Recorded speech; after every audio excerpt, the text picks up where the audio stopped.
Fala galera, eu sou Yuri Costa e seguimos vendo a última crônica de Nárnia, a última batalha. No vídeo anterior a gente viu como o macaco manhoso ludibriou um jumento para ele se passar pelo Aslan e como desde então ele estava entregando toda a Nárnia na mão dos Calormanos e enganando os narnianos para eles fazerem todo tipo de trabalho escravo. A gente viu também como o rei Tirian e o seu amigo, o unicórnio precioso, se renderam para poder ver o Aslan e ser julgado por ele, mas acabaram descobrindo que tudo não passava de uma grande trapaça. Mas aí já era tarde demais e o rei foi silenciado, amordaçado e amarrado numa árvore no topo de uma colina, onde ele até conseguia ver, mas ele não conseguia ouvir nem ser ouvido por aqueles que se reuniam em torno da clareira, onde o suposto Aslan estava escondido dentro de um estábulo. E aí, será que ainda tinha alguma esperança? Ele viu de lá de cima os animais se dispersarem,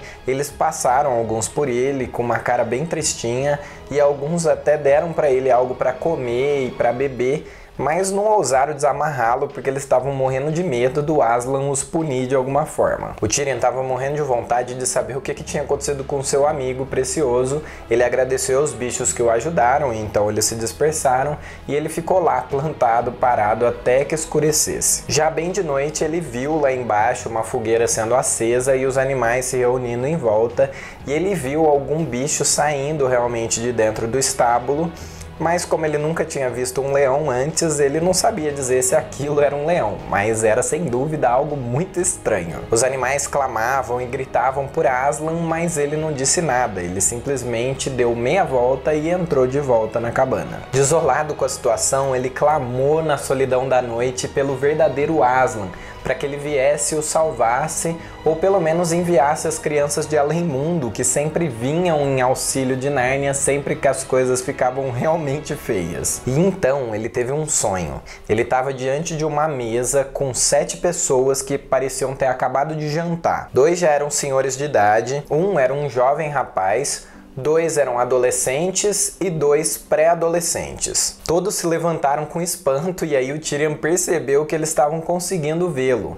O jovem disse que era o grande rei Pedro e que se ele vinha em nome de Nárnia ele devia dizer alguma coisa. O rei até tentou falar, mas não saía nenhum som da sua voz, e então ele acordou na manhã seguinte, uma manhã muito fria e tristonha. Mas para sorte de Nárnia, a tristeza não durou muito.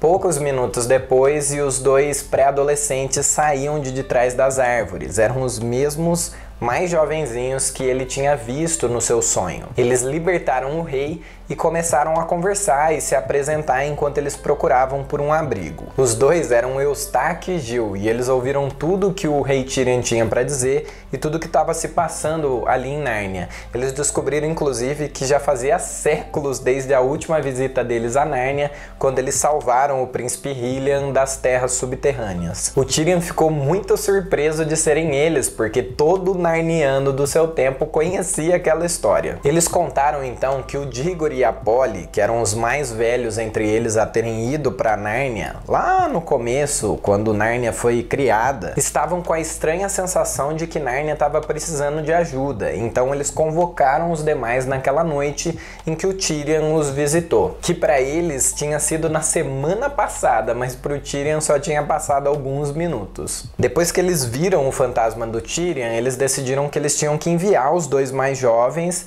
mas eles não conseguiram pensar em nenhuma forma efetiva de fazer isso, a não ser os anéis mágicos, que estavam enterrados no fundo de uma casa em Londres há muito tempo. Então o Pedro e o Edmundo foram até a casa em Londres, se disfarçaram de trabalhadores, se esgueiraram pelo fundo e cavaram a terra até encontrar os anéis, e então combinaram com o resto do grupo de se encontrarem numa estação de trem. Então todos eles pegaram um trem e já estavam bem perto da estação quando de repente eles sentiram o trem chacoalhar, e aí eles estavam em Nárnia, sem nunca ter sequer tocado nos anéis de fato. Depois de contar toda essa história, eles deram alguma coisa de comer pro Tirian e finalmente eles chegaram numa torre de vigia, onde eles se disfarçaram de Calormano, usando algumas roupas deles e um óleo que escurecia a cor da pele. Eles pegaram também algumas armas, lenha para fogueira e passaram a noite ali. Era ainda madrugada quando eles se levantaram e seguiram para a clareira da cabana. O Tirian mandou que os 2 esperassem